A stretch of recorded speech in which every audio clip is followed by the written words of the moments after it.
Today's story is about a letter lost in delivery but found in destiny, a tale of healing, hope, and unexpected connection. Let's begin. The small apartment was silent, broken only by the soft ticking of the wall clock.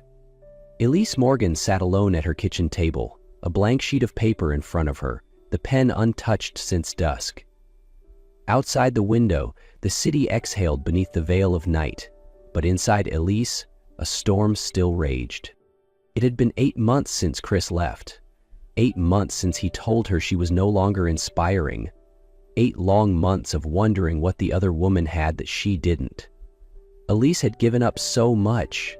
Her dream of becoming a writer, her chance at a stable job, and countless late nights working extra hours at the high school library so that he could finish his architecture degree. And then he was gone. No warning, just an apology drenched in cliché and an echoing emptiness. Her therapist had once said, "Write to the one who hurt you, say everything, then burn it." Elise had scoffed at the idea, but tonight she was tired. Tired of tears, tired of carrying pain with nowhere to set it down. So she picked up the pen. "Dear Chris." The words flowed, crashing onto the page like a broken dam. Elise didn't cry, she just wrote, until her hand ached and her tears had run dry. When she was done, she slipped the letter into an envelope, unconsciously scrawling Chris' old address across the front, then tucked it into her bag. "I'll burn it tomorrow," she whispered.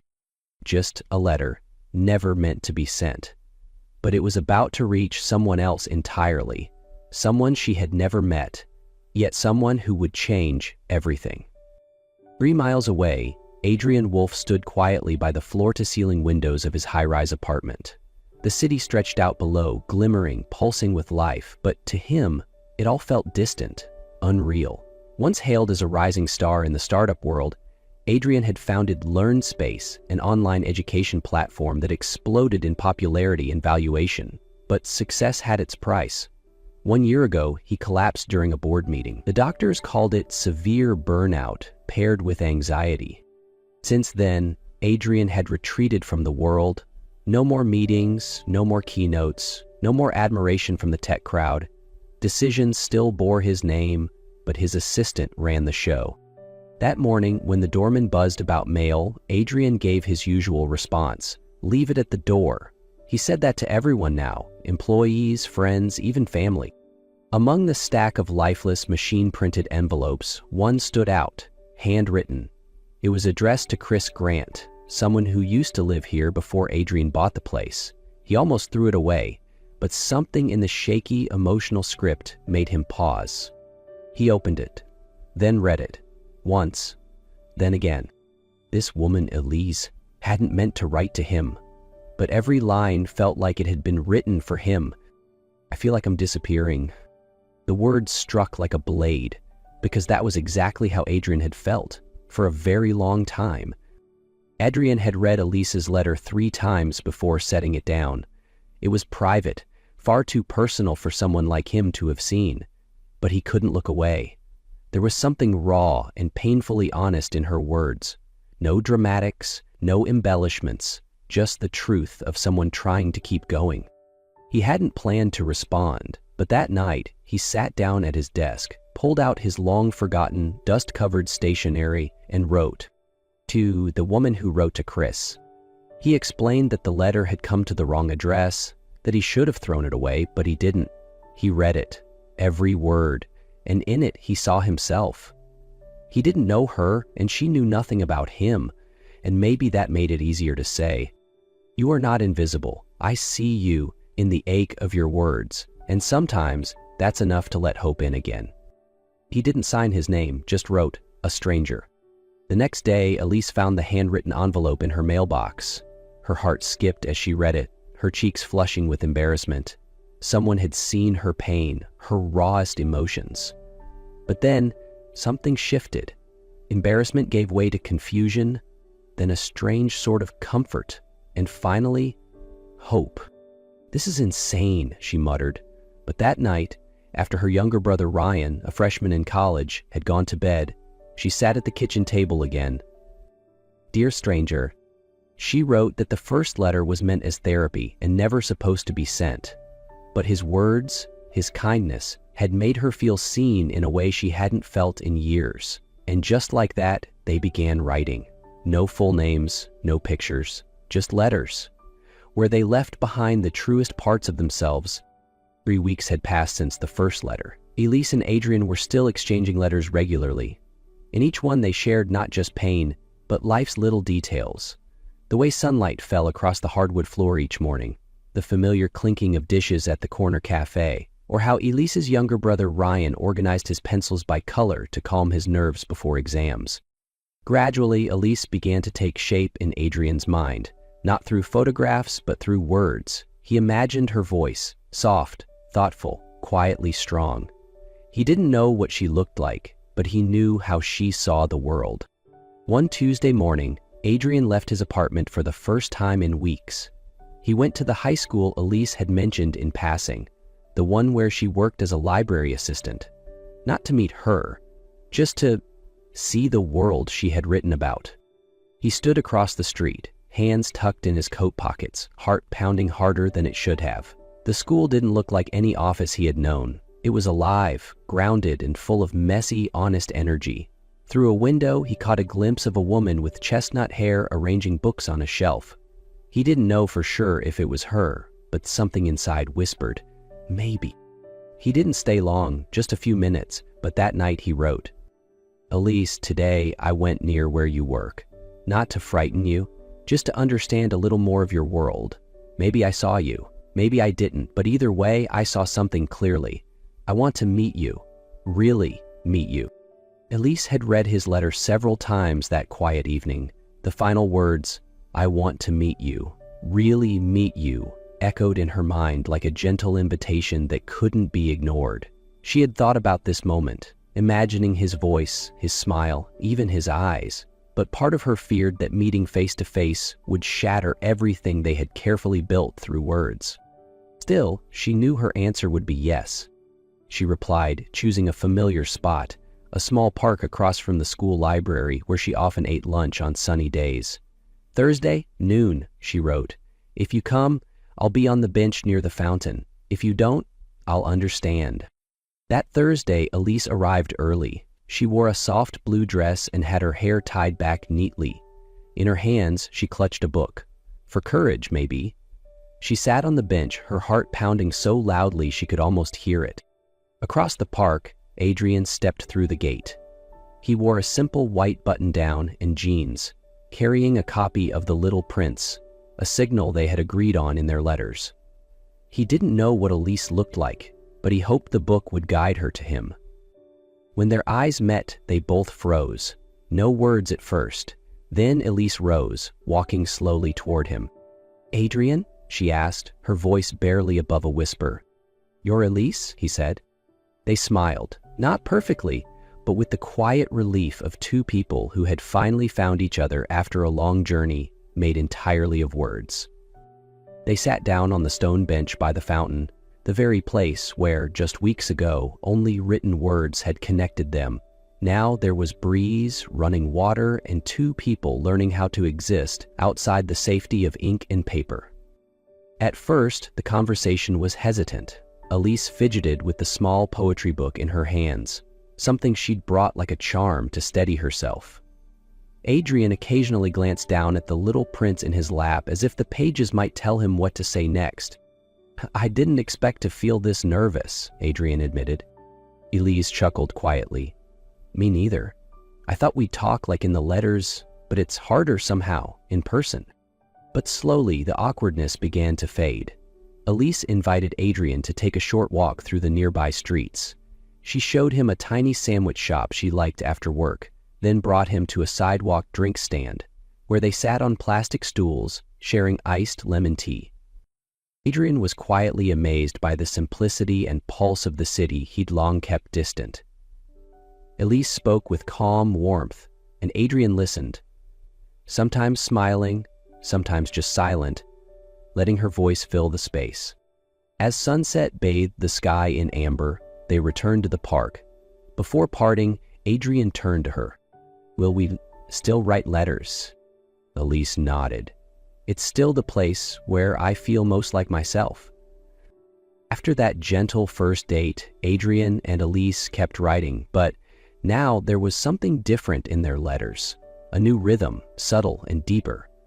They met occasionally, sometimes at the little drink stand, sometimes at the park, or just walking around Elise's neighborhood. Elise began to trust what she was feeling. She didn't call it love, not yet, but it was something real, something soft, something that made her smile just from seeing a new letter in her mailbox. Until one morning, she saw Adrian, not in person, but on the front page of the finance section in a newspaper left behind at the library.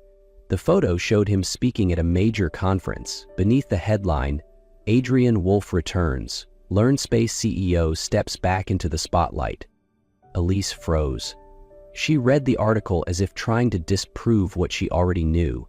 She had known Adrian was healing. She had known he had stepped away from his life, but never, not once, had he told her he was the founder of a billion-dollar tech company, that he was someone who made headlines. She had sat next to him on a park bench, shared the quiet fragments of her life, while he had kept the biggest truth about himself hidden. That night, Elise couldn't write by hand. Her fingers trembled too much. She typed, "Adrian, I don't know where to begin. I told you things I've never told anyone, my weakest parts, not for advice, not for pity, but because I believed there were no roles between us. But today I realized you never gave me the same chance. You spoke of loneliness, but never showed me who you truly are. You let me believe you were like me, also trying to piece yourself back together. But how can I trust anything when the biggest part of you was a secret? I don't know what we are, but right now, I can't keep going." Adrian sat in the quiet of his apartment. Elise's letter spread out in front of him. He had read it 3 times. Each time, it landed like a punch to the chest. There was no anger in her words, just pain, because she was right. He had held back the biggest part of who he was, not to deceive, but out of fear. Fear that if Elise knew his name, his world, everything between them would change, that their fragile, honest connection would crumble beneath the weight of his identity. But he had been wrong. She wasn't hurt by his success. She was hurt because he hadn't trusted her enough to be honest. That same day, Adrian sat at his desk and began to write. "Elise, you have every right to be angry, every right to be disappointed. I was wrong not to tell you the truth. I thought that by hiding it, I was protecting what we had. But I see now, I wasn't protecting you. I was shielding myself. When your first letter arrived, I was at rock bottom. I didn't know who I was anymore. I had no direction. And then you came into my life with words that were raw, and you didn't try to save me. You simply existed. And that was enough to make me want to return to the world. I don't expect forgiveness, not right away, but I'll be sitting on our bench in the park this Sunday at noon. If you don't come, I'll understand. But I'll wait, not because I deserve it, but because you deserve to see the truth of me." Elise read Adrian's letter 3 times.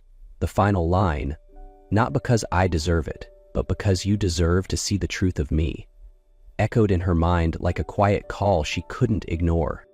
She was still hurt, still angry at his silence, at the things he had kept hidden, but deep beneath that, she missed him, the letters, the quiet walks, the way he listened, as if everything she said mattered. She didn't sleep that night. Her thoughts churned, torn between walking away and giving him and herself a chance to begin again. Honestly this time. Sunday at noon, Elise went to the park. Adrian was already there, seated on their familiar bench. He stood as she approached, as if unsure she was real. She sat beside him, leaving a small space between them. Not rejection, but cautious grace. "You came," he said softly. "I still have questions," she replied, "and feelings, and I'm not ready to give up." They talked for hours. Everything that had gone unspoken was finally laid bare. Hurt, fear, confusion, and the tender thread of something neither had dared to name. Elise cried, and for the first time, so did Adrian. Not from guilt, but from the weight lifting off his shoulders. In the end, Elise said, "If we start again, it has to be without secrets." "I'm Adrian Wolfe," he said. "Not a CEO, not a headline, just a man who found his way back through your letters." And maybe, he thought silently, a man who could finally use what he had to help in ways that mattered. One early winter afternoon, Ryan ran into the bookstore, his face glowing brighter than Elise had ever seen. In his hand was an envelope bearing the logo of the LearnSpace Foundation. "Elise, I got the scholarship, full coverage, tuition, dorm, books." Elise looked at her brother, joy flooding her chest, mixed with a flicker of curiosity. Quietly, she glanced over at Adrian, who was organizing a new shelf in the corner of the cafe. "Did you know anything about this?" she asked later that evening when the shop had closed and the two of them sat in their usual quiet corner. Adrian nodded without dodging. "I nominated Ryan, not because of you, but because he deserves it. I simply opened a door. He walked through it on his own." Elise was quiet for a moment, then slowly nodded. She knew if this had happened months ago, she might have been angry. But not now, not when there were no secrets between them, only understanding. The Chapter 1 Books and Cafe officially opened on a bright January morning. Not crowded, not flashy, but full of warmth. Elise had chosen every book, every piece of background music, every cozy reading nook. Adrian didn't interfere. He had helped fund it, yes, but Elise insisted on paying him back gradually. This was her dream, and she needed to stand on her own feet. "We're partners," she said, "but this is my Chapter 1.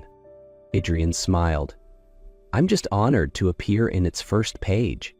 Though they saw each other almost every day, in the shop, on walks, over simple dinners, they continued writing letters to each other.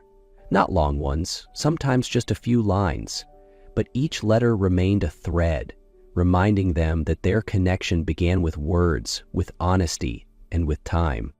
One snowy evening, when the streets were quiet and golden lamplight flickered over the thin layer of snow, Adrian entered the cafe holding a small gift. "For you," he said, handing her a dark leather notebook. Elise opened it. On the first page, in his handwriting, were the words, "For the next chapters, written in your hand, with someone by your side." She looked up, eyes glistening. Adrian slowly knelt on one knee, under the warm glow and faint scent of coffee in winter. "Elise Morgan," he said softly, voice trembling slightly, "the first time I saw your words, I didn't know they would change my life, but they did. You did. Your words saved me. Your heart led me back to myself. Will you let me stand beside you, chapter after chapter, moment after moment, not just in letters, but in life? Will you marry me?" Elise didn't respond with words. She smiled, eyes wet, and nodded. Yes. They embraced beneath the quiet hush of the season's first snow. Outside, the world went on, but inside, two once strangers began to write a shared life. From a mistaken letter to something beautifully, impossibly right. If this story touched your heart even just a little, don't forget to hit that like button and subscribe for more soul-stirring tales from Noah's stories. Have you ever connected deeply with someone through words alone? Share your thoughts in the comments. I'd love to read them. Until next time, keep writing your story, one page at a time.